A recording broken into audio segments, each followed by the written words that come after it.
gentlemen, morning again. Interesting times coming up, right? We see developments in the aviation sector.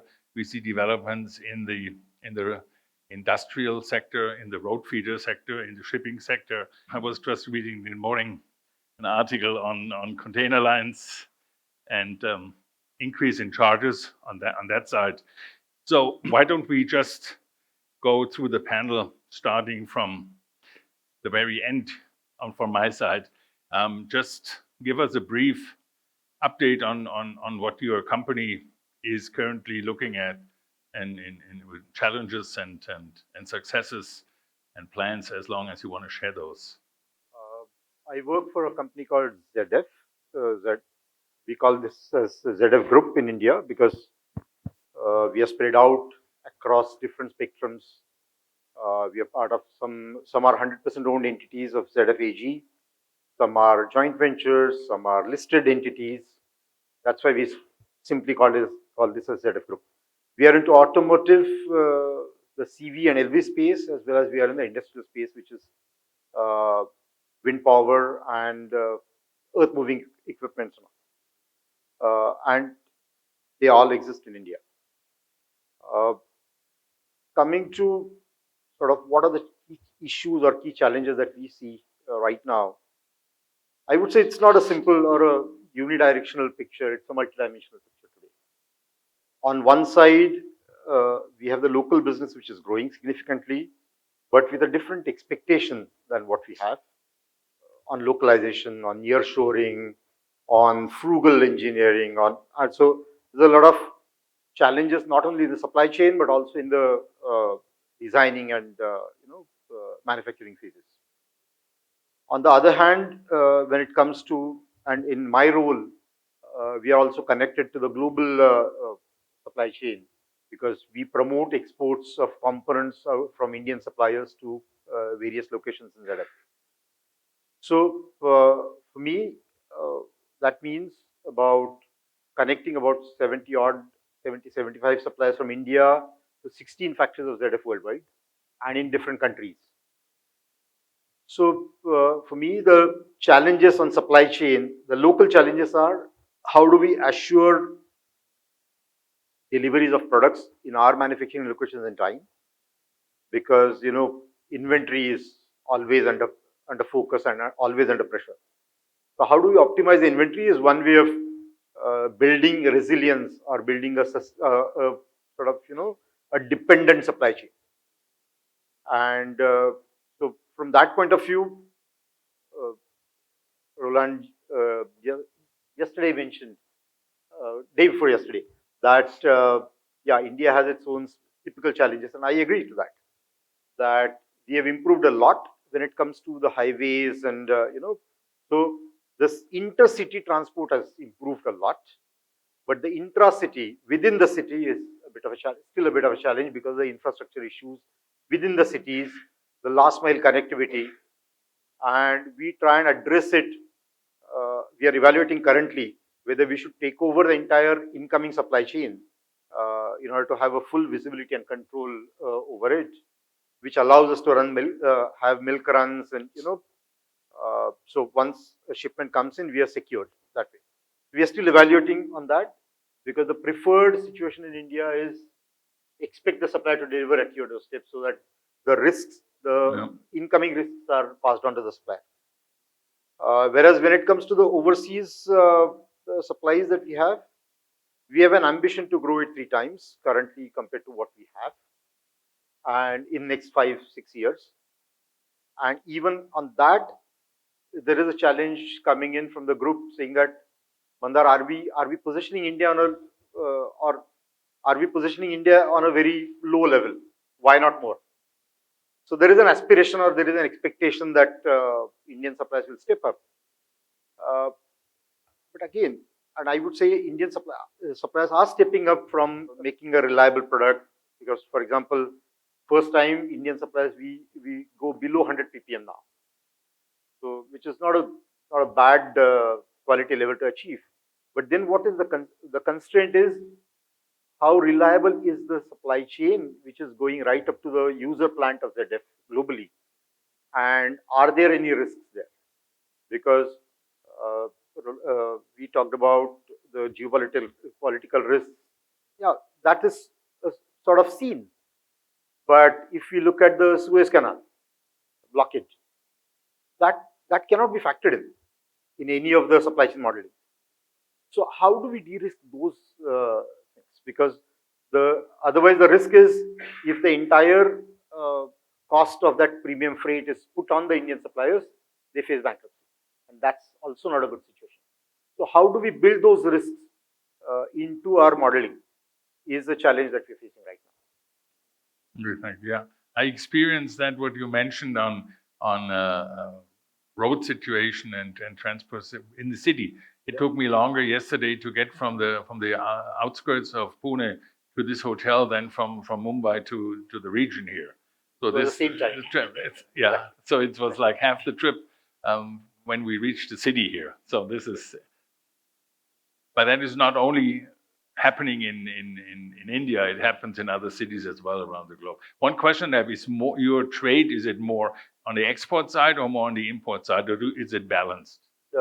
It's different in different segments. There are some aspects of our business where the supply base is not efficient enough in India, and there we depend on the imports. But especially when it comes to auto components, we are well established. So a net trade balance, if we look at as ZF Group, it's still positive for India. Okay. Okay. Shubhankar, how about Okay. your company? Good morning. So I represent, I'm the Chief Supply Chain Officer for Cummins in India. As you might know, we are well established in Pune for almost last 2 years. So Cummins globally is the largest diesel engine manufacturer with a total gross. We are grossing around $26 billion this year globally. And in India, we would be crossing almost $3+ billion this year. We also have recently acquired a big, large organization called Moderator. So Meritor is part of Cummins now, and so we have the complete portfolio of the powertrain, and we also have a JV with them. So we literally have served the entire portfolio.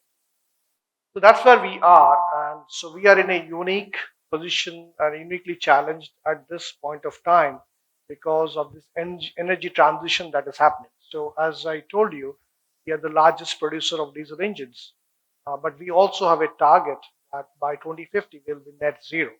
So how will this transition happen? And as you all have seen, be it India, be it Europe, be it US, we are migrating to alternate energy. It's okay. So whether how long the diesel will be there, what will be the future, whether we will move to EVs, whether we will move to fuel cells, whether we will get into hydrogen IC engines.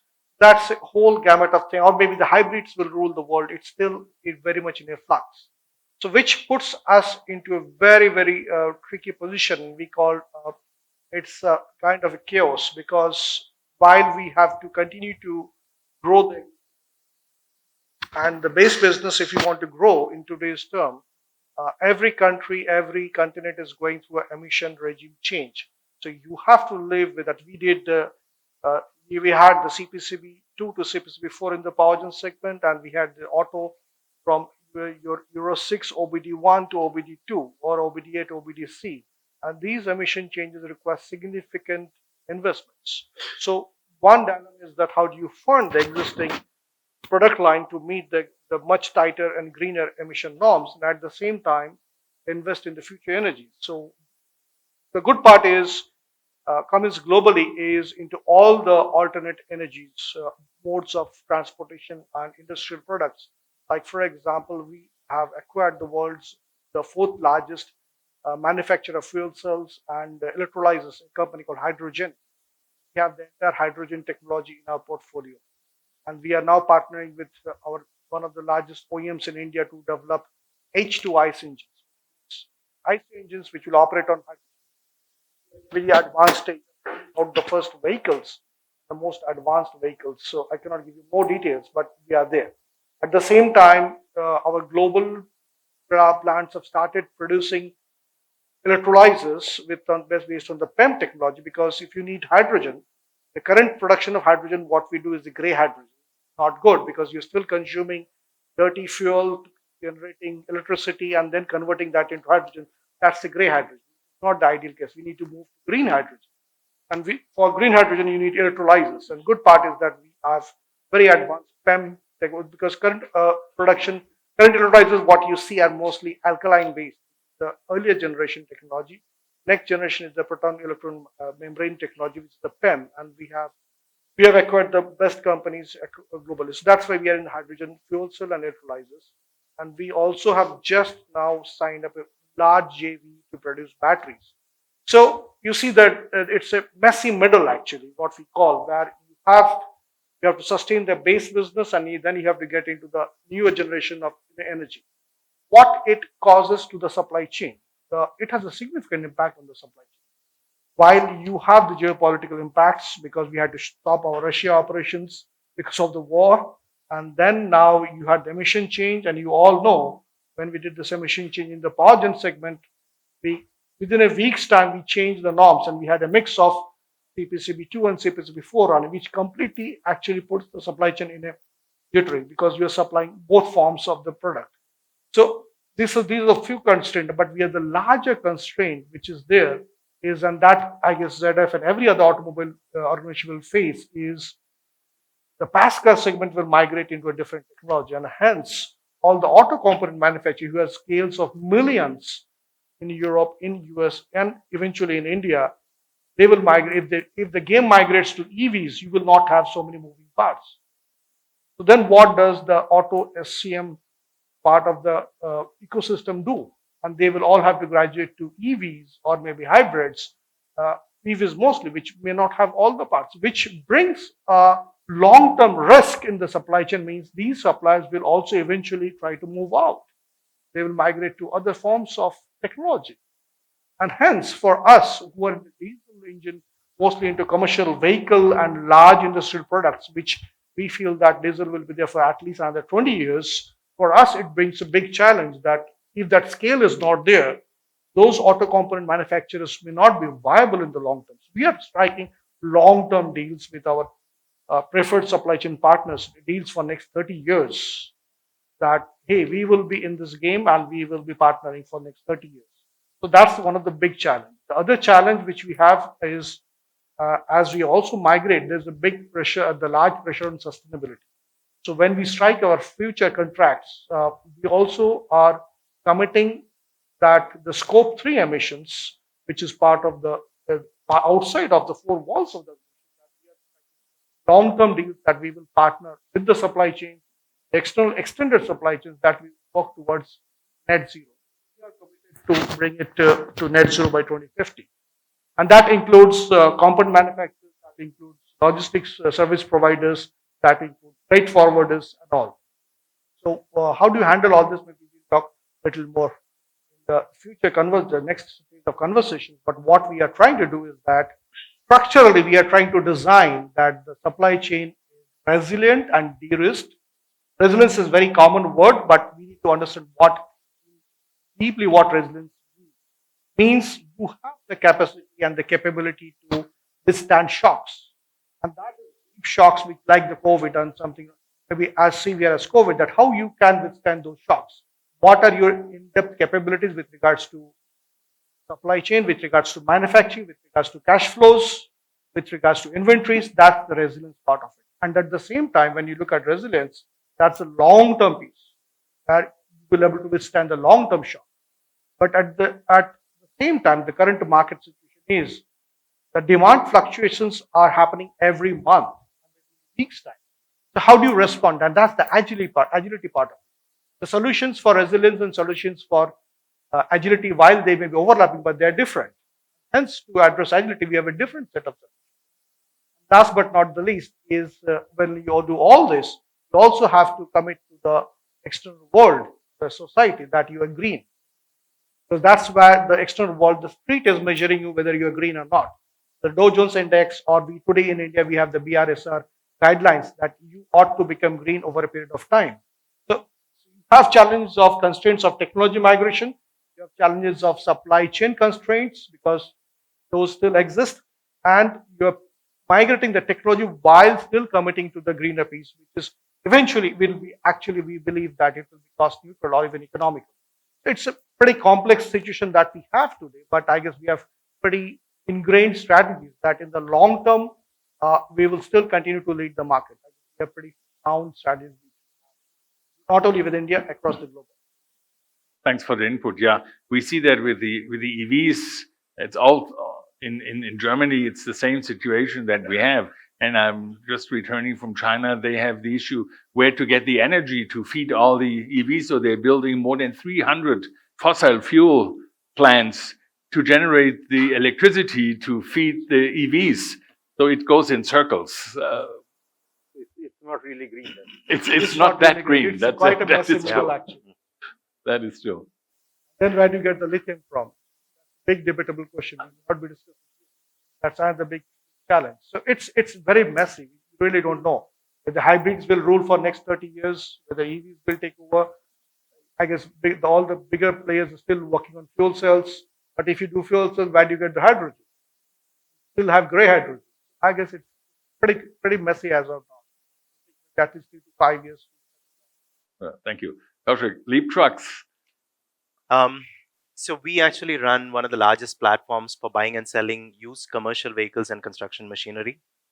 We're also one of the largest dealers in South India for commercial vehicles, construction machinery, and distribution of spare parts for commercial vehicles. I will actually, talk a slightly different perspective. Maybe 30,000 feet, talk about where India is, then come to where the auto industry is, and then talk about some of the challenges related to the auto industry. A couple of points that have already been brought up also. Overall, if you look at the Indian economy itself, I think we're in a good place. Among the G20 nations, we are supposed to be the fastest growing entity over the next 3 years for sure, at about 7%, which puts us in a good place. We've had a very stable government over the last 10 years or so, which has really helped us, especially in places like digital infrastructure, which has improved significantly. Also in physical infrastructure, where we are seeing significant investments actually going in, which are necessary for a country at our level to grow fast. And thirdly, especially that impacts the auto industry and the semiconductor industry, a lot of investments on PLI initiatives that have supported even companies like Cummins and ZF in investing more into the country. The last but not the least, I think our tax collections have been very, very healthy this year. The GST collections have grown at about 15%, which is very good for our economy. And corporate earnings, which are a bellwether of future investments, also have shown sustained growth. A lot of investments are coming in from existing companies that are based in India to grow. So overall, from India perspective and from an economy, we are in a very, very good place. Second, if I want to talk about the auto industry itself, I talk more in terms of units than the total investment in terms of value. So last year, overall, if you look at the industry itself, India sold about 21.5 million vehicles in India. Of that, about 16 million, the large chunk is actually two-wheelers, which is still in the process of recovery post-COVID. We have about 4 million units of passenger vehicles that were sold last year. We have about 1 million units of commercial vehicles that have been sold, and about 500,000 units of three-wheelers.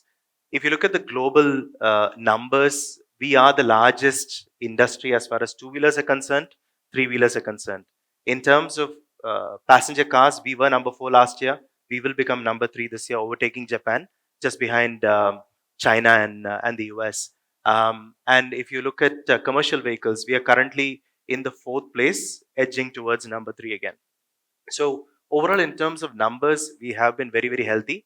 Again, this year's numbers, I think we would probably see a growth of anywhere between 12% to 18% growth for the entire industry this year, because I think the results up to November have been very, very strong. In terms of trends in the auto industry that we touched upon already, I think the first one is electrification. I think that's at the edge of everybody's tongue. I think we are seeing a lot of development on the electrification side, primarily driven by the three-wheeler industry, the two-wheeler industry, and then followed by passenger cars and also commercial vehicles. It is anticipated that in the next 2 years, we should grow electric vehicle numbers by about 100%, and we should probably grow about 4 times by the year 2030. So we are seeing a lot of transition towards EV, but I think that is also going to be, we are also going to see a lot of focus on hybrids that are also coming in, along with alternate fuels like hydrogen, CNG, and so on.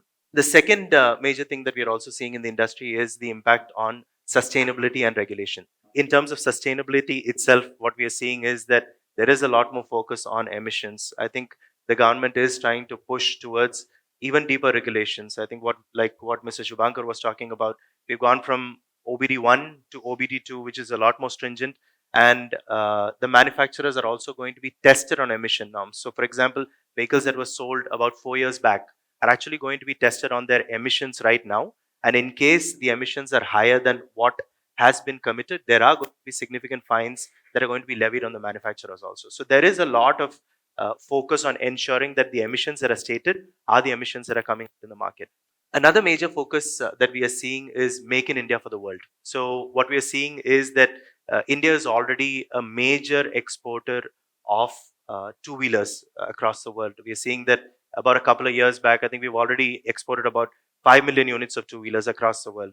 The Indian manufacturers make up 3 out of the 4 largest manufacturers as far as two-wheelers are concerned. So that is going to continue. I think there are going to be more value-added products being sold, with Royal Enfield becoming a much more larger exporter than they've actually been over the last few years, for example.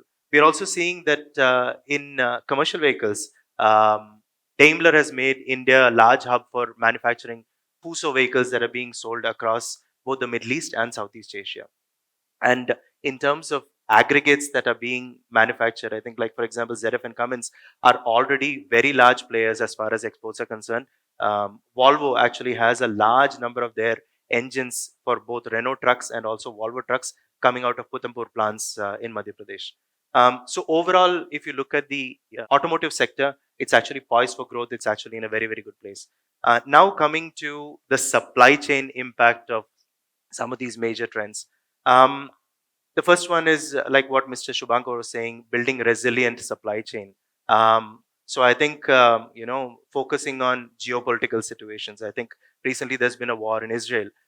There are some manufacturers that source components from Israel, semiconductors that are manufactured by Israeli companies and so on. So you have to become agile and understand the impact of these kind of geopolitical situations so that you are able to react to them much faster. Similarly, I think things like lithium and cobalt, which are in very, very short supply, in locations that are very, very volatile, what are Indian manufacturers actually going to do to ensure clear supply of these kind of products in the future? The second major aspect that is going to be in focus is going to be not just logistics, but also logistics costs. The Indian government has actually put in a lot of focus on multimodal transportation. There is a lot of investment that has gone into rail, for example, with the building of the dedicated freight corridor. So how can logistics operators in India start looking at multimodal transportation, utilization of rail, utilization of ports, utilization of airports, utilization of waterways, both within the country and outside, to ensure that your overall logistics costs come down from the current levels of about 15% to global standards of about 8 to 10%. Another clear trend that we are also seeing is the focus on the aftermarket. There has been significant growth on the aftermarket side, while the sales of automobiles has risen about 10% or 20%. The growth in the aftermarket has been anywhere between 25% to 35% for most of these OEMs. So what we're actually seeing is that there is going to be significant focus on the aftermarket with the building of regional distribution centers in multiple locations across the country to get product to market and to customers much faster.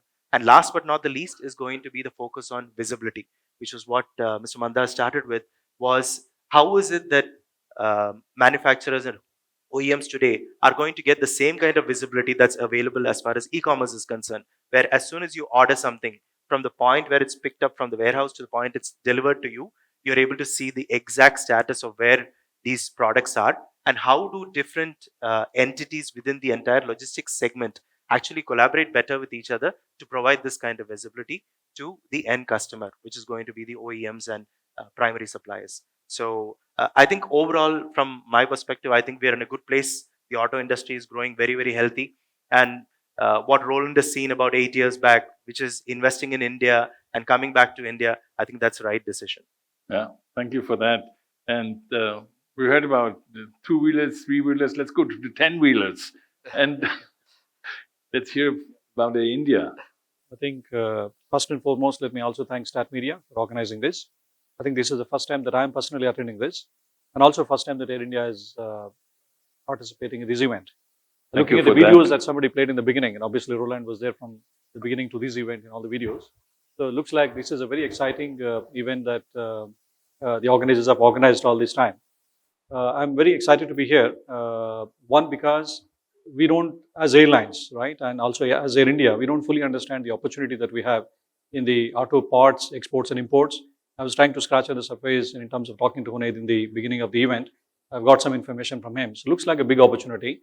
And Roland said in the beginning that the opportunity of Pune is that we actually have to operate a freighter out of Pune to Europe. We will definitely look at that opportunity. So as part of these the introduction, I wanted to give you a little bit of information about what's happening in Air India, because some of you have asked me before this event started today, the session started today, the kind of transformation that we're going through, what Tatas are doing in Air India. Let me talk a bit about that.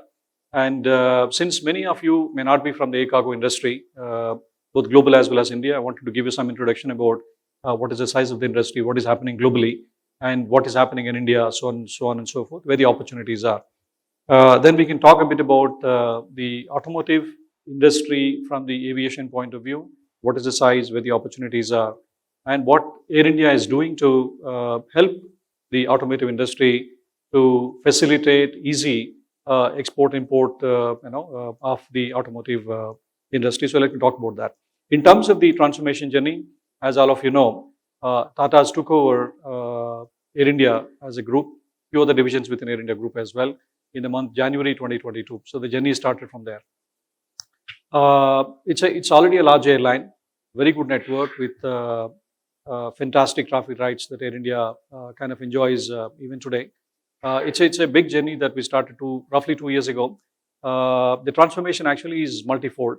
One of the things that we're doing is to expand the fleet. All of you have seen Air India about a couple of months ago placed the biggest order in the aviation industry. We placed an order of 470 aircrafts, and out of that 70 aircrafts are wide body. So this is one of the biggest orders that the aviation industry has seen, at least in the recent years. So that is something that is happening. So we're very serious about expanding the capacity. It benefits cargo for sure, wide bodies for sure from the automotive industry point of view.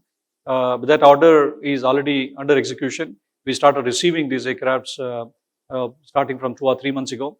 For example, we receive one wide body aircraft every month. That is the kind of execution that is already in place. The other thing that you see is obviously network expansion. You've been seeing these advertisements. So in fact, we wanted to reinstate the Air India network as quickly as we can, both out of Delhi and Mumbai, because Delhi and Mumbai will continue to be the hubs. Delhi will continue to be the mother hub. Mumbai will be the secondary hub for Air India in India. And we are also in the process to develop Bangalore and Chennai out of South India. So you will see us expanding the network in terms of operating more and more flights out of these 4 hubs in India into most of the destinations in Europe and also the North American destinations. So most of these will be wide body, as you can imagine. It actually gives us a lot of capacity to transport a lot of components, automotive components as well. The other thing obviously is to bring in the expertise in terms of manpower, trained manpower from the industry. That actually started about 2 years ago across the organization. The journey for cargo started about 6-7 months ago with me joining the airline, and we have actually brought in about 170 odd staff in the last 6 months, and most of them have worked with many airlines internationally. And we are still in the process. We expect the cargo team globally to be about 250 by the end of this financial year, which is by March, and the team should be about 350 plus globally by the end of the next financial year. So this is only cargo, so I'm not even giving the details of the amount of staff that are joining globally in all other parts of the functions within Air India. So there's a massive amount of trained manpower that is joining globally to ensure that we are well prepared for the expansion of the airline and on our journey to become one of the globally renowned airlines in the next 4 or 5 years' time. The other one obviously is technology. Tatas anyway are known for technology. We have Tata Consulting Company that is part and parcel of the group. So we are heavily investing in terms of inducting the state-of-art best technology solutions across the group. Cargo is no exception. So we are also, we have done what we could do in the last 6 months. We have kind of brought in solutions, and we are still in the process to modernize cargo IT systems, and we are confident of doing that in the next 1 year. Infrastructure plays an important part, so which is building and rolling out the lounges in the airport, rolling out MROs across the country, building with the help of the partners the cargo infrastructure across all the airports. A lot is actually happening. More will happen in the next 1 or 2 years' time. The other thing which is happening in the background is all of you have seen in the press, integration of the 4 airlines. Tata Group currently owns 4 different airlines: Air India Express, which are part of the Air India Group. Then we have AirAsia India and Vistara, right? So these airlines will be integrated in the, some of that integration will happen in the short term, in the next 4 or 5 months' time, and some of the other integration may happen in the next 6 to 7 months' time. But broadly, as you have seen in the press, the structure of the airline group will be a full service carrier for international and domestic, and there will be a low cost carrier for domestic as well as regional international, like what Air India Express does. So these are the 2 lines of brands, lines of services that would possibly remain active in the long term, 6-7 months later. So this is a big exercise, bringing them together and making sure the strategy is kind of implemented across all the 4 airlines is a big challenge, but that is something that is currently going on. And if I kind of tell you, especially for those that are not from the air cargo industry, the global air cargo industry is about, we measure ourselves in terms of tons that we carry, right? Like he talked about number of units that he manages. So we process about 60 million tons globally, right? And automotive obviously is very important. If you look at the global trade flows, from Asia into Europe, Asia into North America, a lot of those trade lanes include transportation of auto parts or auto components. Having said that, if you compare what's happening in India, the size of the Indian air cargo market is about 3 to 3.5 million tons. Roughly 2 million tons is international, the rest is domestic. So it's tiny, right? It's not a big part of that, the global air freight industry as we understand. Just to give a comparison, this is the whole country that is doing about 3 million tons. And if you compare that number with what our neighbors, there are very successfully established hubs around the country, Dubai, Singapore, Hong Kong, including, even if you look at Europe, Frankfurt, Dubai, for example, does about 3.5 million tons, one airport alone. They do so much of volume because they run the airport as a transshipment hub. So 87% of that volume is actually transshipment, nothing to do with Dubai, comes in and then gets processed, and then it is connected to the onward flights. Similarly, Singapore does about 2.5 million tons, again, 75 to 80% of that is transshipment. So the entire 3 million tons that we process in India, almost 70 to 80% of that gets processed in 4 major airports, and we don't have any transshipment at all. So we as an airline, with so much of capacity induction that we're looking at, right, the next 2 to 3 years time, we will not be able to scale up the numbers, right? We would like to do, the country's forecast is that the country does about 10 million tons by 2030. And some of that growth will happen because of the transshipment volumes going up in the country, which is where we come in. We would like to develop some of the airports as transshipment hubs and use our network to bring in cargo, process that in the hubs as a transshipment cargo. That's one plan that we have. And most of the other growth in India will also happen because of the e-commerce, as all of us see. Most of the domestic volume growth in the country over the next 5 years will happen with the penetration of e-commerce into tier 2, tier 3, all of us know again. So that is something that will help us to grow the volumes in the country, perishable exports, pharma exports, and automotive parts, right? I don't know what is the size of the industry, but looking at what Huned told me before the session started, obviously Chennai, Mumbai, and Delhi are the major markets where you have the both imports and exports happen for the auto components. And based on what I've heard from him, the size of the industry in terms of my own numbers, it should be anywhere from 150,000 tons to 200,000 tons. And it is possibly concentrating on 4 or 5 major airports in the country. And that seems to be growing at about 10 to 15% year on year. Somebody said in the beginning of the session that the size of the industry is $108 billion.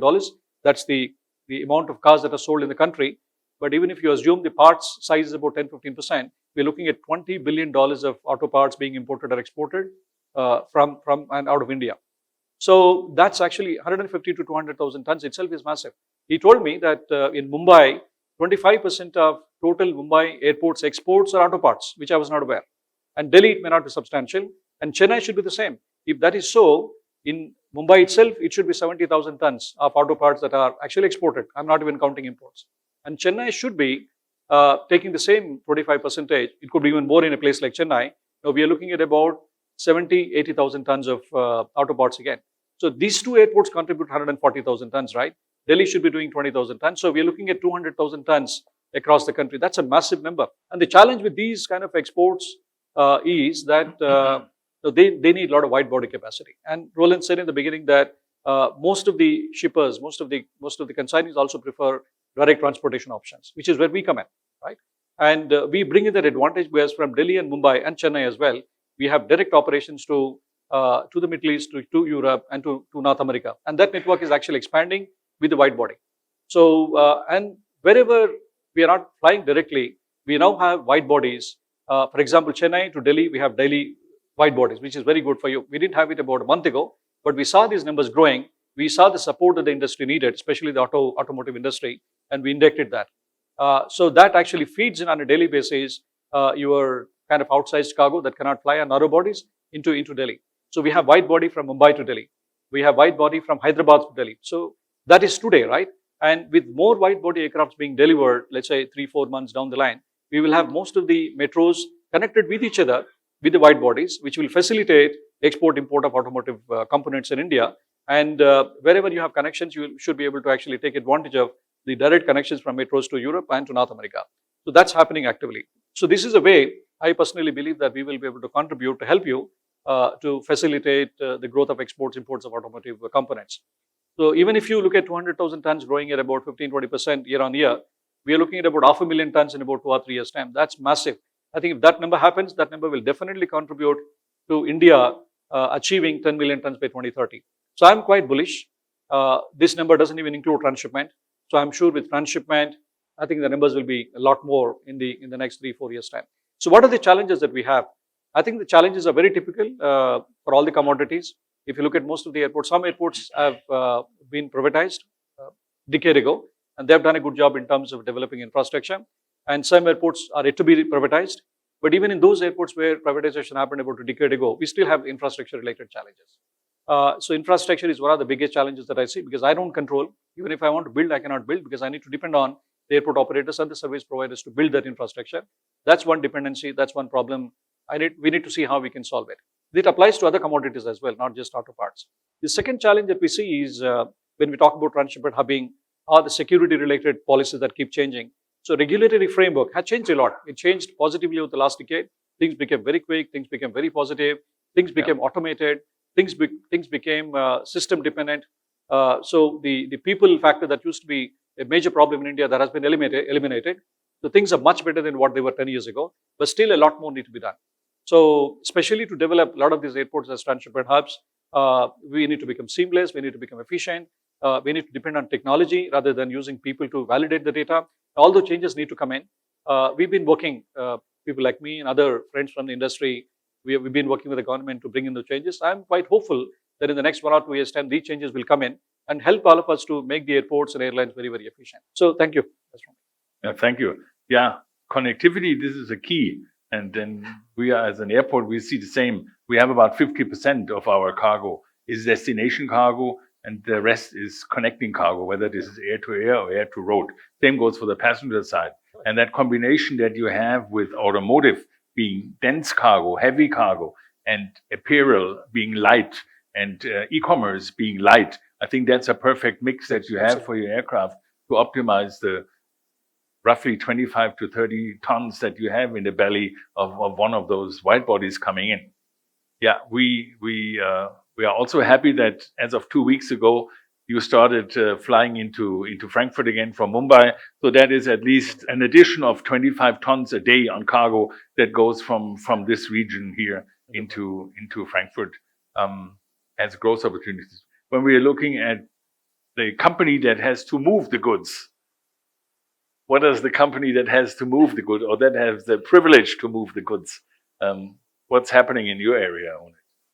Thank you, Roland. So, good morning, everyone. I work for a company called Dachser. I look after the Indian subcontinent, which is India and Bangladesh at the moment. We are also looking at Sri Lanka in the future.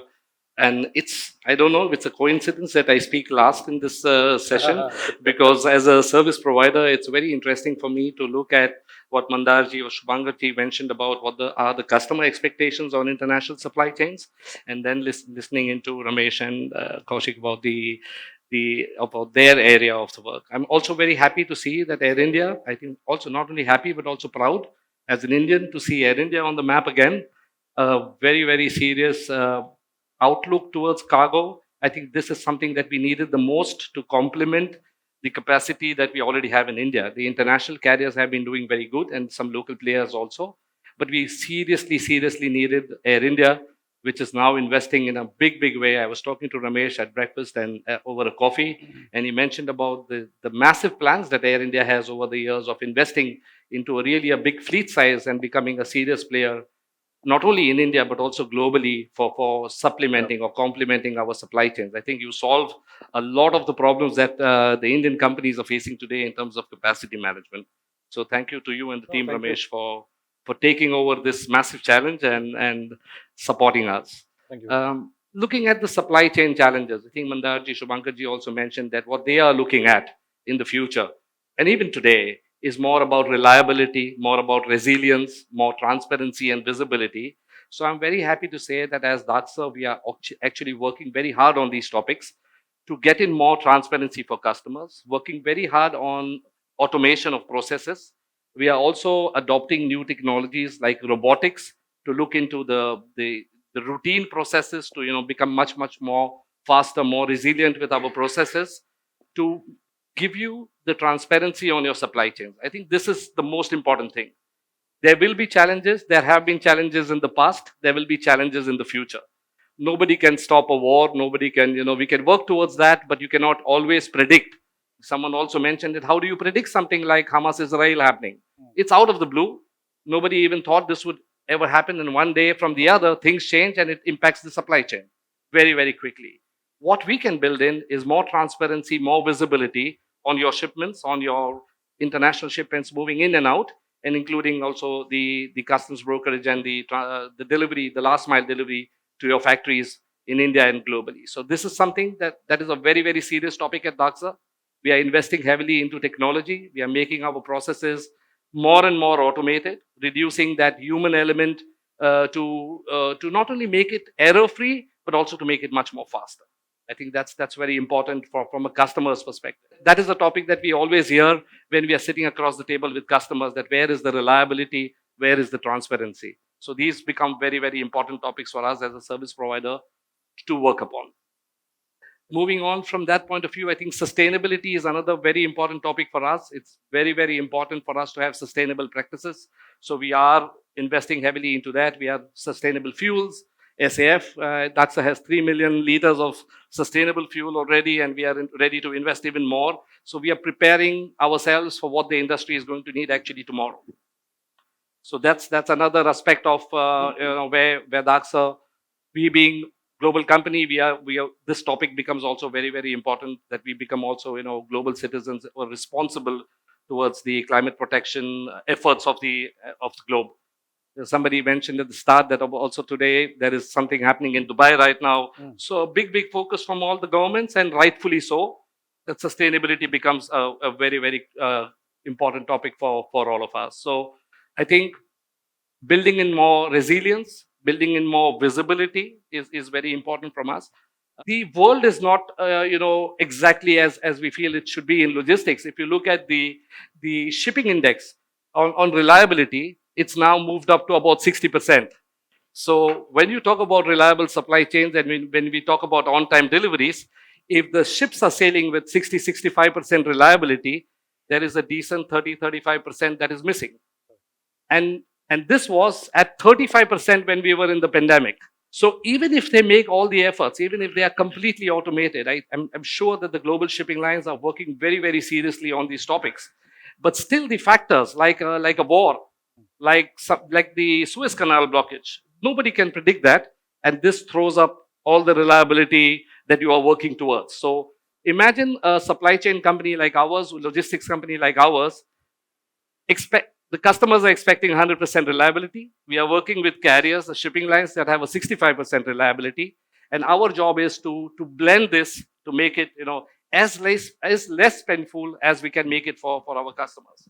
How do we do this is exactly what I mentioned about digitalization, automation, getting in more transparency, getting in more visibility. The customers are today saying that, yes, we know there are global challenges, but we want information. If we have information faster, we can work on those problems. We can look at alternative sources of supply. We can do something. But if we get that information one day before, the shipment is expected to arrive into India, that doesn't help us at all. So this is an area that we are very, very seriously working on to really get the information faster, more reliable information, automate our processes. And I would then believe that the second most important topic for us would be then sustainability. So that's a little bit of what Dachser is trying to do, and listening more to customers, making sure that our systems match up to what we can do to them. The teams are already there. We have a global network. We have very, very strong teams across the world working on your cargo. So that is something that we are very confident about. We have robust IT systems that can be aligned to what is required in the future-ready systems. And I believe that with these things into place, we should be able to make the supply chains more reliable as we move forward. Yes, speed is of essence, and then the customers want the goods delivered faster. And what we saw during the pandemic, and what we see from the integrator side, the client is getting more and more used to knowing where the shipment is at any given time. Is it with a manufacturer? Is it on a truck? Is it in an airport? Is it in an aircraft? Is it on the other side? Has it reached all those areas? What we are doing, this is also a challenge for us. So we started from an airport point of view to implement or to install a data highway that all the members of the supply chains have access to, being it the shipper, so you see where your shipment is. It's always those airports. In the past, it was the black hole, and the cargo went in, and at some point in time, it came out somewhere, but nobody knew what happened in between. So now you see there's timestamps when it reaches, when the cargo is going from the truck into the forwarder's warehouse, into the ramp handler's warehouse, when it reaches the aircraft, when it's loaded on the aircraft, both for import and export. So that is happening, and that is of essence. And again, the faster it gets, the more convenient it is. The e-commerce. There's different opinions on what is e-commerce. For me, e-commerce is any good that is ordered through the e-channel, whether this is a ball pen or whether this is a car or whether it's an aircraft. Some airlines buy their aircraft over Taobao, and we had that in China with SF Express. So that's also e-commerce. So on those with your clients, do they see where the cargo is in your chain? Yes, we now have the visibility and the transparency. We are still working on getting the information a lot more faster than what it is today. And also coming back to the most important discussion today about automotive supply chains. I think that's the whole spirit of the event today. Yeah. Automotive supply chains are also not easy. I mean, if you look at the demand over the last 3 months, I don't think anybody expected such a big surge in automotive. So how do you now, automotive demand, so how do you now shore up your supply chains that you have everything ready to cater to this demand? I mean, the last 3 months were much higher than what you did in the preceding 6 months.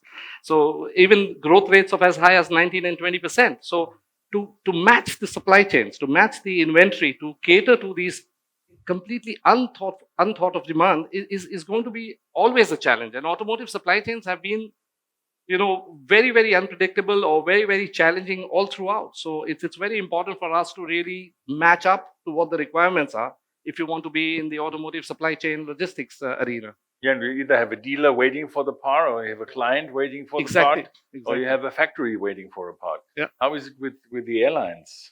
Absolutely. In fact, the one good thing that you talked about is factories waiting for the parts to come in. I've seen that in my life, especially those factories that work on JIT assembly lines.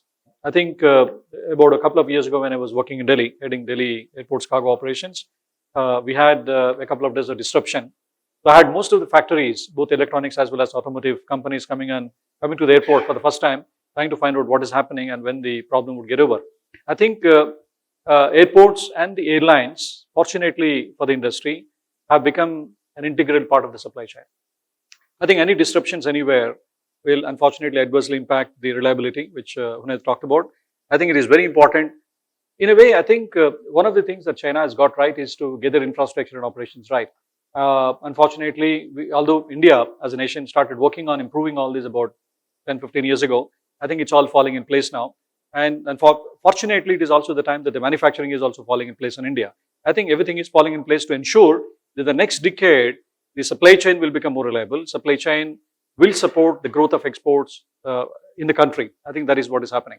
So I'm very happy that Air India positioning itself as a vital player in the air cargo value chain in the country in the coming decade. We will be able to happily help all of you in promoting that growth. Mandar, how is it with ZF? Is it the same for you that your clients all want to know when the product reaches or where it is or duration of the trip? No, that's true. So at least for the incoming supply chain, we of course want to know where our shipments are. And the same applies to our customers who are the OEs. Because they also would like to know, be it for spare parts or be it for their manufacturing operations, they would like to know where the shipments are. And same is the case for our overseas shipments, that visibility is key. So on top of what Mr. Gandhi talked about, the resilience and visibility, I would also say that because if there is a shift happening, say either in customer preference or technology shift or whatever, it can be planned, it can be anticipated by the supply chain. And what you talked about, Roland, is how do we react with speed, and that's when the disruptions come in. That how agile are we to address those disruptions? How agile are we to design something which is addressing the disruption in the short term, and what are the efforts to go back to the normalcy? I think it's all part of the game for the supply chain now. So to answer this question, it's very rightly said that, like Dias was saying, that there is a spike in demand in auto demand. And believe us, we are direct suppliers to auto OEMs, and we supply engines. So just give an example, one of the biggest OEMs, we were supplying around, let's say around 10,000 engines in June, July kind of time frame. This month, the demand is 15,000. It's unbelievable. Okay. So question is, do you go back to the customer and say, we can't deliver? No, you can't do that. So you don't do that. You don't leave anything on the table. So what we look at is that resilience and agility go hand in hand. It cannot be in separation. So if you have to be agile, you also have to have the back end supported with a good resilient supply base. So what we do is we have a pretty grounded process, and many of the established industry would have, which is called the integrated business planning, the IBP. Okay, what we run is a cycle which is divided into two parts: the short term, 0 to 3 months, and then 3 months to 36 months. 0 to 3 months, what we see, we sense the demand. Okay, historically, if you go to the classical way of planning, historical statistical forecasting has never been better than 55%, 56% is the best. Because you're looking at the past trying to predict the future. That's the best stats can do. But the next gen game, which mostly in the FMCG industry is pretty established, and we in auto we need to adapt, and we are trying to do the same, is the demand sensing. So when you merge demand sensing with the statistical forecasting, you can go to forecasting accuracies up to 86%. That's significant jump, and that helps us in planning. That's in the short term, and we do have strategic inventories to cater to this fluctuation. In the long term, we look at the long-term forecast and build capacities. What I told you as part of the integrated business planning, we look at a flex of at least 20 to 25% flex that we can handle even in the either way. Whether it's a downturn or an upcycle or a down cycle, we should be able to handle that. And that's what we establish across the value chain, be it the tier 1, tier 2, the tier 3, across the value chain, not just the component, but also in the logistics hub. Okay, both.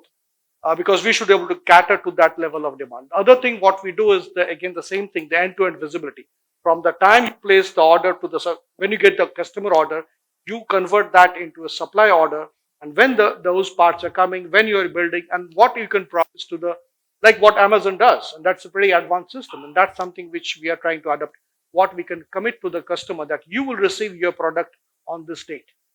Along with that, we are also building up, and we actually have we are partnering with a few of the startups and we have a pretty active app where we can track and also optimize the freight logistics.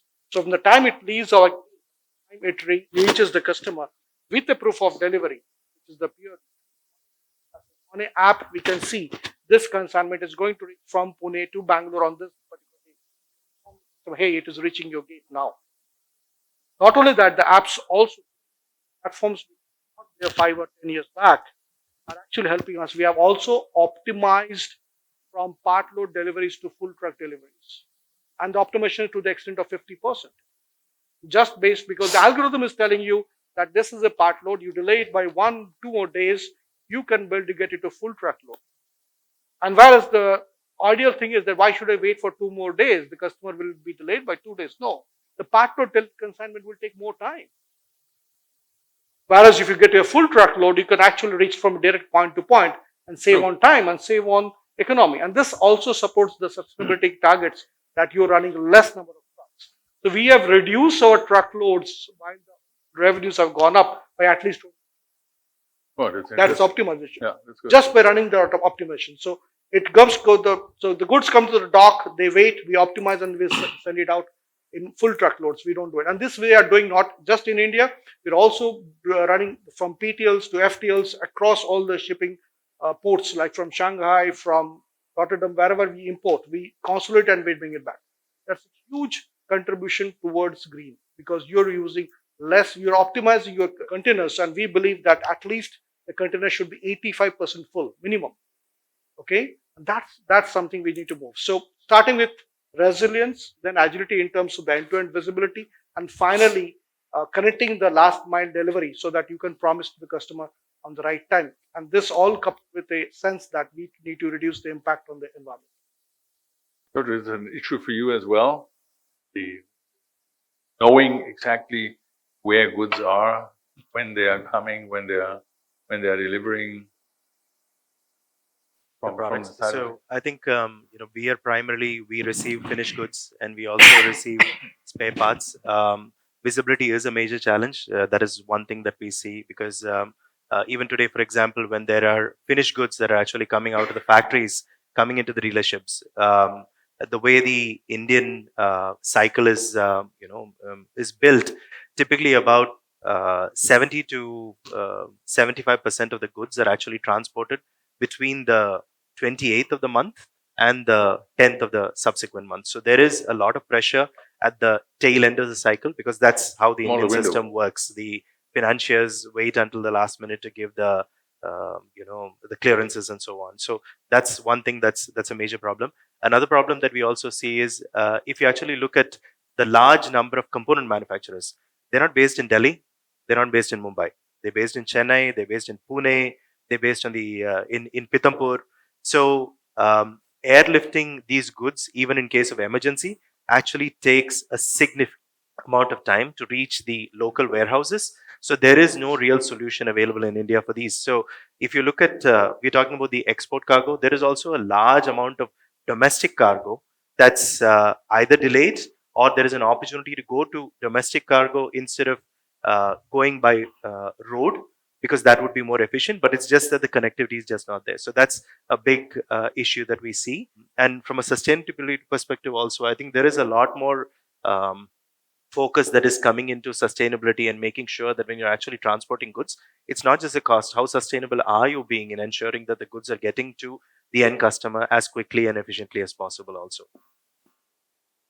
One question that I have that was coming out over the last years was the customs process in India. Has that improved looking at last year over this year? Are you seeing any trends? I know we can talk forever because this is a subject that is quite big, the big block, and I have enough for another 2 hours.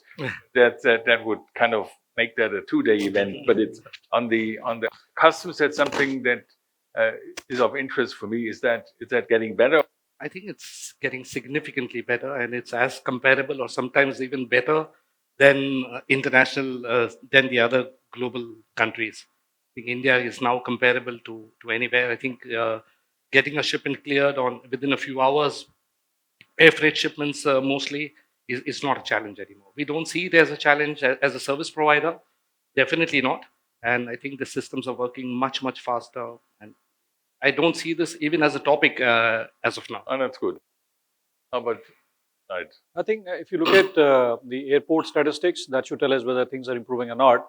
I think about 12, 13 years ago, when I started working in Delhi airport, across most of the airports, the import dwell time used to be 100 plus hours, and export dwell time used to be 80, 90 hours. Export, the time that you hand over, the airports actually would need about 78 hours to connect to the outbound flight. And if you look at the statistics today, with all the changes that the customs have done, automation that has kicked in, the process changes that have happened over the last decade or so, import dwell time is running at something like 40 hours average across most of the airports. And import dwell time is surprisingly 28, 30 hours. So there is a significant improvement. Now, if you look at the national air cargo policy, the target that the government has to achieve for both is 18 hours. And I'm quite hopeful because there is a roadmap which is in implementation. And I'm kind of hoping that in the next 2 or 3 years, across most of the airports, you will achieve 18 hours for both import as well as export. This number, as Huned rightly said, is quite comparable for most of the international standards. Absolutely. So it is improved a lot. Perfect. For you, customs. Yeah, customs are significantly improved actually, and even the customs traceability, the way they scrutinize the goods, and report the clearances. While there have been one or two blips with regards to the IT systems, that was one blip, but that is after a long time. But overall, I guess the customs efficiency and the digitalization which they have done is significant progress. And the two gentlemen. I see very clearly if the documentation is clear, there's no hold up for the customs clearance. Of course, if there are errors, then had it. Cool. Yeah. Good.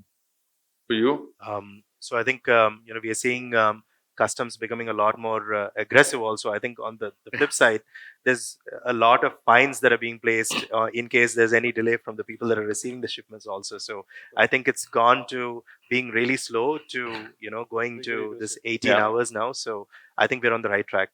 yeah, we all have the same issues. We have currently the ICS2 implementation that is happening in Europe, and that puts some workload on airlines, puts workload on shippers and on forwarders.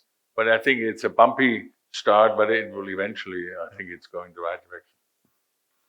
That was the question I had to the group. The questions.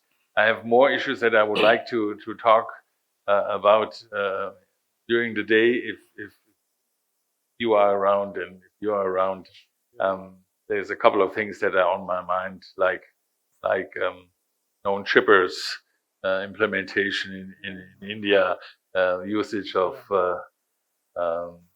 ICT facilities for customs clearance and for pallet build-up and breakdown, things like that. So is there any question that is from the floor? Good morning, Forum. I am Vinod Azankar from Petronas Lubricants. And my question is related to the Indian issues of logistics and supply chain management. So what I believe is the global problems of supply chain and logistics are very different than Indian problems. You talked about Suez issues and some war-related things for international exports and imports. So my question is actually to you, Mr. Gandhi. We have a seasonal issues like the festivals. So festivals in northern India will be different times, and in southern India is different times. So this, because of these situational or seasonal issues, the logistics are getting impacted. So what I realize is my last mile connectivity is getting impacted because the transporters are not probably working because of their seasonal festivals. Similarly, the rallies, similarly, a lot of other issues like, political things and road closure. So how do you integrate these issues predicting within India connectivity? That's my question. Globally, everybody understands because that's very much in the news that there's a war running, there's a Suez issue, there's a flood probably. But these seasonal issues are actually impacting the last mile connectivity. Although they are not very much visible to the factory support for OEMs, but they are impacting a lot to aftermarkets where the parts has to reach to dealerships or to the the mines or where the fleet is actually operating. So how do you integrate or predict these things day to day works? So definitely a good question, because we cannot, even the panelists mentioned that we cannot ignore problems in India and the challenges that we have with infrastructure. Or you mentioned about holidays. I think it's a part of resilience and agility, which was answered earlier in the panel as well. That every service provider like us, we need to build in this into our systems. We need to be prepared that there is going to be a holiday. I think holidays are not new; they happen every year. So even right now, a couple of weeks ago, we were in the midst of Diwali, and I think every service provider needs to probably factor in that component into their services to the customer to be prepared for these kind of holidays. And since we are controlling the vendors, the transportation, the transporters, and the various services linked to the last mile delivery, I think we need to sit down with our vendors to build in this resilience that if there is a holiday, how can we overcome that situation? We are very used to it. Being an international service provider, we are used to all the holidays around the world. Supply chains get disrupted in Easter, supply chains get disrupted in Christmas. We have the Chinese New Year coming up in January, February. So we already factor in these holidays or these festive seasons, and that's how we are well prepared to serve our customers. So we would rarely go to our customer and say that today is a holiday. If a customer needs something on a Sunday, our phones are ready and we are ready to serve the markets. These are the easier problems to solve. Leaving aside the political rallies, because I don't have an answer to that. But I think holidays and preparing for holiday seasons is something that is already inbuilt into our management of supply chains globally. And not only in India, but these are challenges that you face in Thailand when you have the festivals, or you have the Chinese New Year. Anywhere in the world, you get affected. So we have to build in. I think Europe is changing a lot. Nowadays, I can reach out to somebody even on the 24th of December up to noon time. They are working in a service provider, and I get my information. So I think every company needs to do that. Just build in that. Factor in the holidays into your management of services to the customers. That is what I would say. And then I can wake up Mr. Salim here. He's from a transporter side. Good morning, Salim. I think you can probably answer a part of this. You represent, I think, a big transportation company. What do you think, Salim? Sorry, I'm Salim. I'm from Fast Transport. Absolutely right. I agree with your question, and because it's really what he's asking is really nice question. But we can't say because due to Indian like Indians happen is a regularly rally and these and that is regularly happen because we're used to that. But in case if you want anything, any service, we are available 24/7. We are there. We are making solution for you because we have to serve. We are working with all automotive company. We cannot say we Sunday, Saturday, we don't work. No. Whenever you want service, whenever you want help, whenever you support, we'll be there. We can support you. We cannot sleep. We are available for 24/7. We can support you. Thank you so much. No, I guess I'll try to take this as a question. We need to plan for these things because these are not unknown. While rallies or maybe a cyclone in Chennai is unplanned, but if these are events which are planned, we need to plan. For example, in one of my organizations, we used to import parts, consignments from China in the agri business. We used to manufacture power tillers, but it's known that the Indian agri farm season will start from May, and you have the Chinese New Year in late January to mid February. So you cannot place orders at that time and expect customers. What you need to do is to prepone and ensure that by end of June, all your consignments have left the Shanghai port. So we need to, and that works perfectly well. Looking forward to a full day. Thank you, gentlemen, for this round.